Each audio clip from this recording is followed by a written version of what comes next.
So guys, we did it.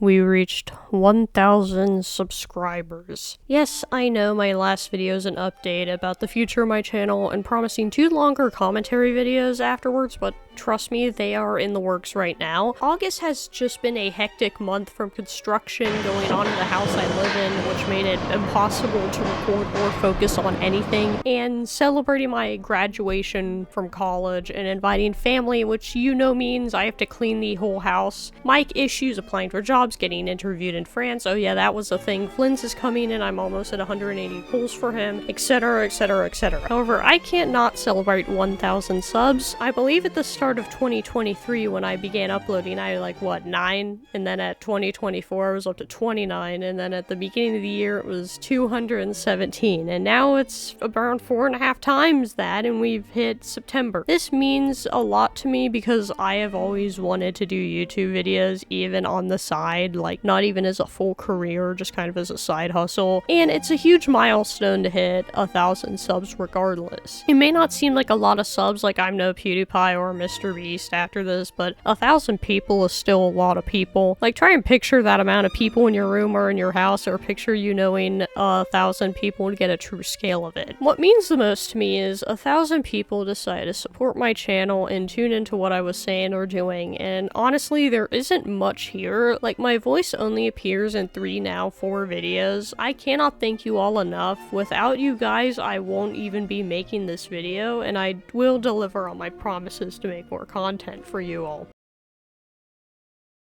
So I spent like a day trying to figure out what was wrong with my mic, because I just got it. And it wouldn't turn on, and I'm like, why won't it turn on? I was so close to returning it, and then I plugged it in, and I realized that the reason why it wasn't working is because the microphone button on my laptop was off. I was so close to returning it.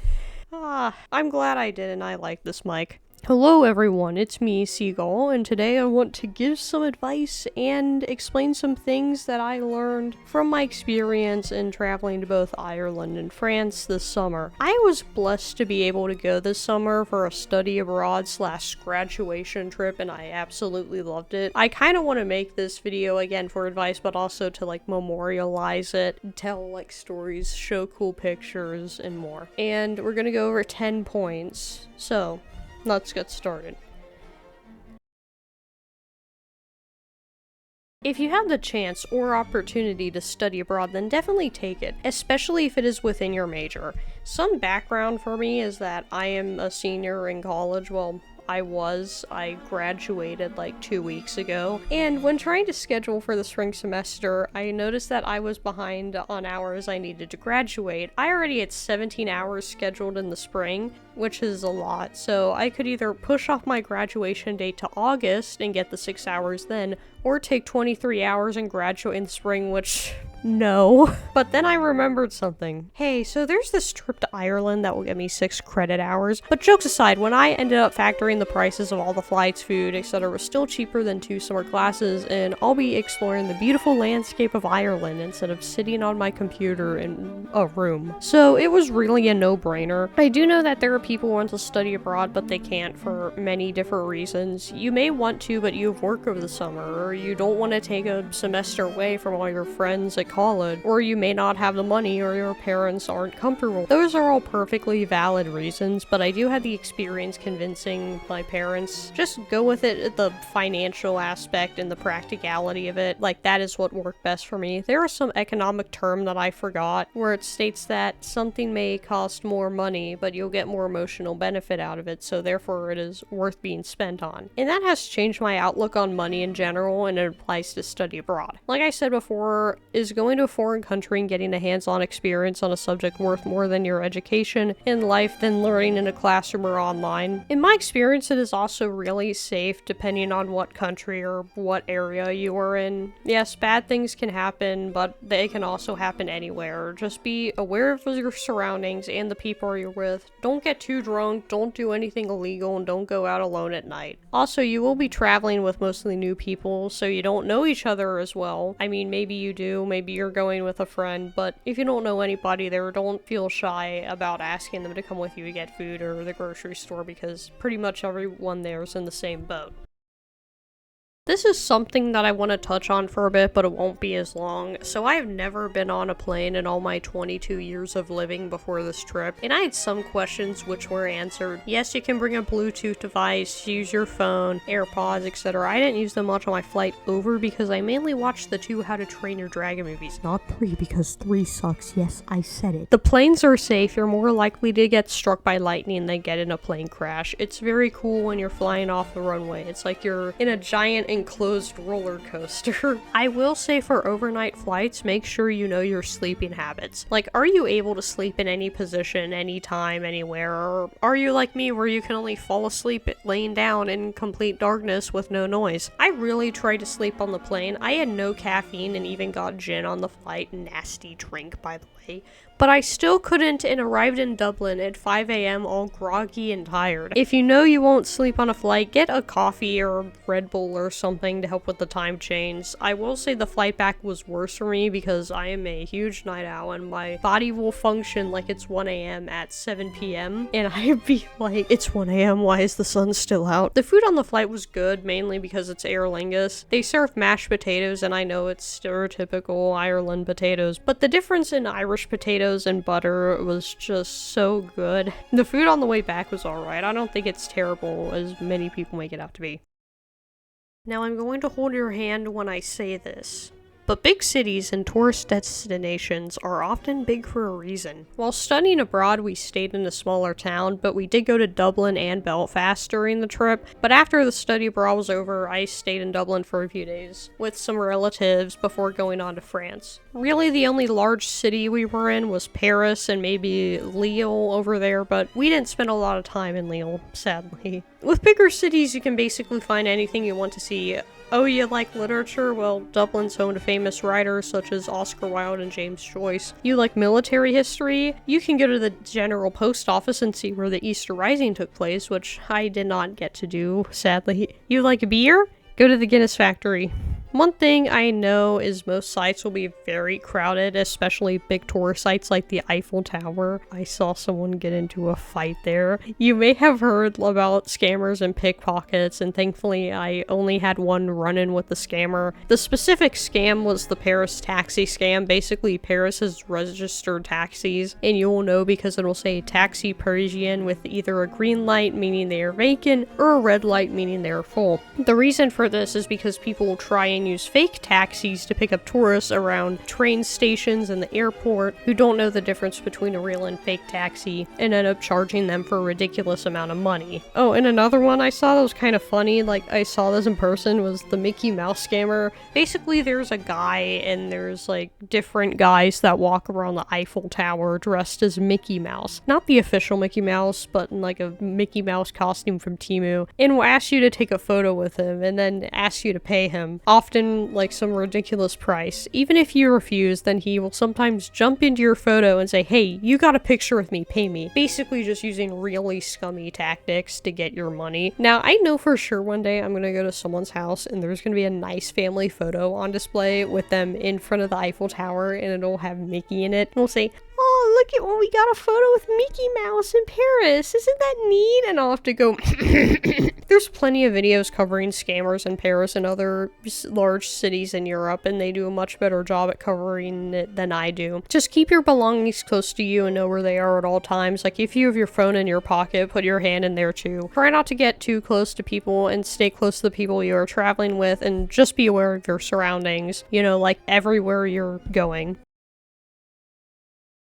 One of the biggest pieces of advice I can give to people is to go outside of the big cities and major tourist destinations. With the trip I was on in Ireland, they mainly took us out to the countryside and most of the times to see cultural and heritage sites. This included Brunaboyne, the Hill of Slane, the Hill of Tara, Trim Castle, Kells, Mellifont Abbey, and more. These were all important sites that have been settled and in use for thousands of years and have a strong connection to the land and history of Ireland. Not only are these sites beautiful, but you feel a sense of awe standing in some place that ancient people have stood in long before you have. And also, not a lot of people are there. If you don't like large crowds and you want to see something cool, go to the Boyne Valley in Ireland. You know, I don't want to trash Dublin, but I've had family who've gone to Ireland, but their only experience is a day or two in Dublin, and they want to go back to Ireland. None of these places are far from Dublin either. They're like an hour and a half away, and I highly recommend seeing them. With France, I recommend it too. Yes, Paris is great, but I enjoyed my time in Bayeux, Colombey, Les Deux Églises, and Lyon almost as much, if not more. Like with many people who go to Ireland and only go to Dublin, there are many people who go to France and they only go to Paris, and I'm sure you've encountered these people before. Wow, wouldn't going to France be so cool? I can't wait to go on a— Shut up, it's overrated and it sucks. And they've only been to Paris. Places like Normandy, Fontainebleau, and Colombey, Les Deux Églises are just a short day trip away. They are way more laid back and relaxing than Paris too, especially Colombey. In Colombey, I felt super welcomed, even if only a few people lived in the town. But if you don't know, it is most famous for being the home and burial place of French President Charles de Gaulle, which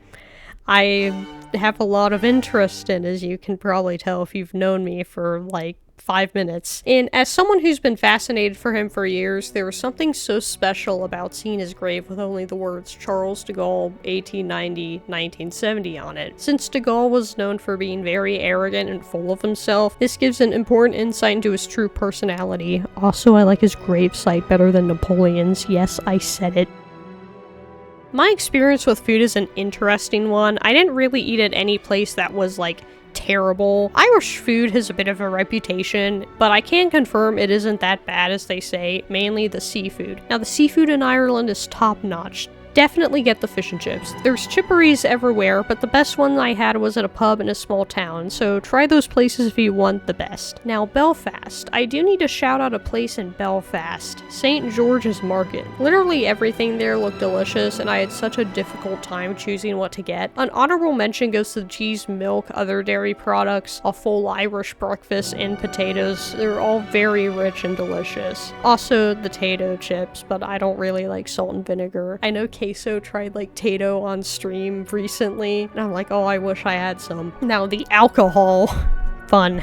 I'm not really a beer person, so I can't give you a good opinion on Guinness, but people like it, so if you like beer, you should have Guinness or any of other brands of Irish beer. But I really enjoyed the whiskey, Bailey's Irish Cream, and especially the cider. There's this one brand of cider from Sweden, and I enjoyed it so much, but sadly you can only get it in a few states, and mine isn't up there. Also, please go to an Irish pub once when there is a jam session. You won't regret it, and seeing one play Country Roads was like the highlight of my life. With Dublin, we didn't go to the Temple Bar area one night, but not to the bar itself. And the place we went to is actually good. I know Temple Bar is mainly for tourists, and I do want to go back to a different place when I go back, but I went to the Brazen Head, which is the oldest bar in Dublin. I've heard mixed reviews on it, but come on, it's the oldest bar. I have to go there at least once. Plus, it has really cool pictures on the wall, like Proclamation of the Irish Republic in 1916, and pictures of guys like Eamon de Valera and Michael Collins, just all on the walls. But if you have any restaurant recommendations in Dublin I can go to, please let me know. My other advice for food would be try really anything that looks good, even if it's not technically the cuisine of the country you're visiting. One of the best restaurants I had in Ireland was a Middle Eastern place which had the best gyros and shawarma. While I enjoyed the food in France, I felt like in Paris that we just kind of kept eating at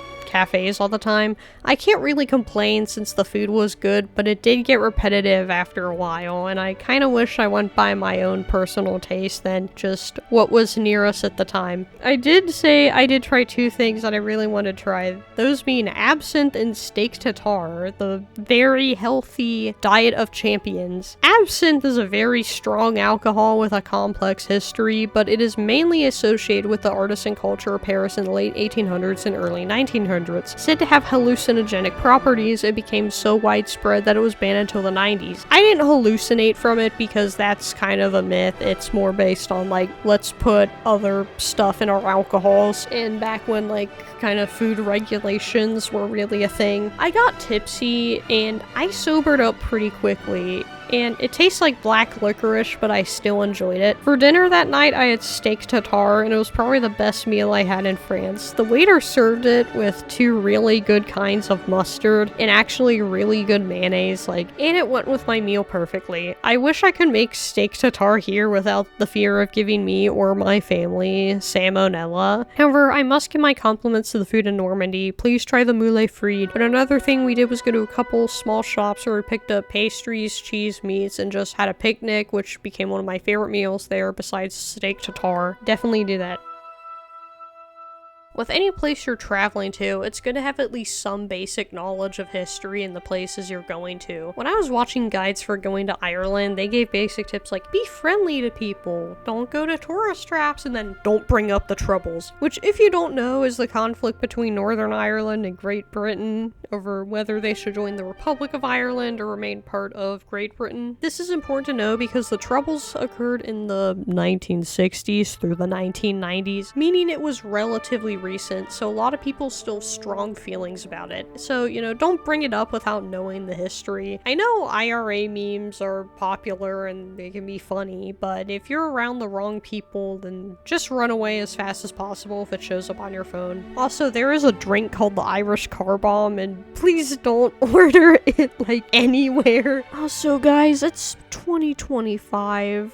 Are we still doing French surrender jokes in the Big 25? De Gaulle hasn't been in the political sphere for 56 years, and we've all agreed that France had reasons to stay out of the Iraq War, so I guess not a lot of people know, but then again, most people know Napoleon, and he was French, and he was very successful, so I genuinely don't get it. But the point is, don't go to France and make those kind of jokes, because not only are they incorrect, but it's also disrespectful. You may think, well, it's just World War II, but even in World War II, there was the resistance, and many French people today had parents or grandparents living under the occupation if they weren't living under it themselves. So to tell someone that they all just gave up and they were cowards and it was completely out of control of the French people and the soldiers who were doing the fighting is just insulting, and it will probably get you beat up in a bar. Not that I was the one getting beat up in bars, but it will probably be me doing it. One of the benefits of travel is that while abroad, you do experience the culture and history of wherever you are. As I said before about Ireland, we went to many different sites and it gave me a different perspective on the history of Ireland that I hadn't seen before. Going to historical sites and standing where well-known events occur that have been taught for generations is way more impactful to me than reading about them in a book. You will also get to see and interact with people of different cultures and get a better understanding of them and the ideas they have. Like how each culture is a different understanding of politeness. In France, like everywhere, it's very important to try and speak the language where you are. It shows people that you can care and respect them. Instead of being the people who yell at them and in English come back and say, oh, the French were so rude, which we'll get to. I was at a convenience store and ordered what I could get in French until I didn't know how to say something and I switched to English, which the guy spoke. But he ended up congratulating me and my aunt saying, you are good people because you speak French. And no, there was no one else in the convenience store, so nobody stood up and clapped, so you know what happened. You should also start a conversation with bonjour every time because it is a polite greeting that people do in France and not a lot of foreigners know that. This is kind of brought up in the culture thing, but stereotypes should also be addressed when traveling. Ireland doesn't have a lot that pertain to travelers, so I will mainly be talking about the French ones here, but all the compliments I have towards France also pertain to Ireland. I heard a lot of things about French people going over, but everyone there was very kind to me and my family while traveling, except the scammer. I mentioned the convenience store worker, but the waiters were kind to us as well. We went to a restaurant in Normandy and we didn't know what to get. The waiter came in and he gave good recommendations and made sure we enjoyed our meal and our experience at the restaurant, which was absolutely fantastic as well, by the way. The waiter who served me the steak tartare was very enthusiastic and asked a lot of questions about why we are visiting Paris, and when I mentioned I'm here to see stuff about De Gaulle, he said, so you're more French than most French people, which is one of the coolest compliments I got. But also, are you guys struggling so much that knowing who De Gaulle is seen as remarkable? like, God, you say we're bad at geography. At least I know Ohio is a place rather than just like a meme word. I felt very welcome in both countries, especially in Normandy around D-Day. There's American flags flying everywhere and a ton of reenactors in authentic World War II gear. So if you are interested in World War II, please go there at some point, especially around the D-Day anniversary. Being in the region and knowing the history, they are very respectful and grateful towards Americans more than Americans themselves. If I was going to war, I would choose 10 French people from Normandy over 100 Americans my age who most likely hate my country any day, no question about it. I know there's the stereotype that, oh, French people just hate Americans, you should just go and pretend you're Canadian or else they'll treat you badly. But really, it's not that true, and especially not in Normandy. Plus, you don't even have to let anyone know you're American unless you talk to them, unless maybe you have a giant shirt with an American flag or a badass US president on them. Even though they probably won't care where you're from unless you're being obnoxious, but those people exist in every country. It's also funny since I live here and I hear people come back and say, oh my god, French people were so rude to me for no reason, and then it's on track because they're often really obnoxious once I get to know them. This will probably be a shorter point, but I want to touch on one thing that I think is important with traveling in general, but it's exhaustion. I didn't really consider it when I was researching the trip because I thought I'd just get over it, but by the time I got home, I was tired. And that wasn't even the jet lag. Heck, I was even tired before I even got to France, but I blame that more on my college program. Even though it was great and it got me 6 hours and got me the ability to graduate, so I'm not bad-mouthing it. I met my family in Dublin, and our schedule was packed for the rest of the trip. Also, if you are going to the Guinness Storehouse, then please eat a good meal and drink a lot of water before you go. You do not want to drink when you're dehydrated and get tipsy off of half a drink of Guinness. It is also very loud in there, so make sure you pack some noise-canceling headphones because, you know, even if you think you're fine, you're probably not. Paris was also absolutely packed, and that was when we had to skip several things to do on our schedule because of time constraints. It was a great trip, but I ended up crashing basically the moment I got home. In a way, I understand this mindset. If you're going to a popular destination and it costs a lot of money unless you live in Europe, and most people outside of Europe will only be able to go once or twice in their life, and some not ever. So it makes sense that if you do get the opportunity to go, you'd want to see all the places you want to see and all the famous monuments and museums. There's a fair bit of pressure put on you by others when you come back from a place like Paris, like, oh, did you go to this one restaurant I saw on TikTok? Do you have any pictures on top of the Eiffel Tower? Like, when I told my mom that I went to the Louvre, but I made no effort to see the Mona Lisa after seeing the crowd of people around it. This is because the Louvre wore me out completely. Oh my god. It is funny because a few days after I got back, I got the news that the workers went on strike. And after being in the place, I can understand why. To many people, barely anywhere to sit. Loud, confusing, people crowding around and taking pictures of every painting. It just gave me a sensory overload, and I just had to go to the bathroom and sit in a stall to get some quiet. This is what I want people to avoid. Now, I did want to go to the Louvre, and I was with family that wanted to go, so it was completely my decision. But if you are planning a trip and you have the ability to choose where you want to go, and you're not too fond of the art museums or super crowded, loud spaces, then you don't need to go to the Louvre. Don't go to the Eiffel Tower if it's not of interest to you, or that famous restaurant you saw on TikTok, because it's most likely bad anyway, let's be real. Just know your limits before you go, know what you want to see and how much it can fit in your schedule before getting tired. Know what will relax you and what will wear you out, and even just take a day where you don't do anything, or maybe only do one or two things. Look at book stands, go to markets, walk around, relax, go for an evening stroll. Oh, speaking of an evening stroll, I took one on complete accident. Both my aunt's phone and my phone died when we were by the Eiffel Tower area, and we tried to find our way back to the hotel. This is actually where I first saw the Arc de Triomphe, and it looked beautiful, but I couldn't take any pictures of it, so I was sad. And we walked around the Champs-Elysees, and I must say, de Gaulle must have had calves of steel to be able to walk from there to Notre Dame in the middle of August in full uniform. But at some point, we wandered to the Élysée Palace, which is fun, but it was blocked off, and we didn't know it was the Élysée Palace until someone told us, and we asked why the streets were blocked off, and eventually we made it it back to the hotel at like 11:30 at night, but it was a lot of fun despite being completely unplanned and a stressful situation. Another thing that I heard a lot before coming to Paris, since I don't think it applies to Ireland, is that Paris is overrated. I have been told this in real life and have seen people say this online, and I want to offer my own opinion on it. Paris is one of the most visited sites in the world for many reasons. The architecture, the history, the aesthetic, the romance, because Frenchmen are the most attractive men and they're so romantic and hot and attractive and loving.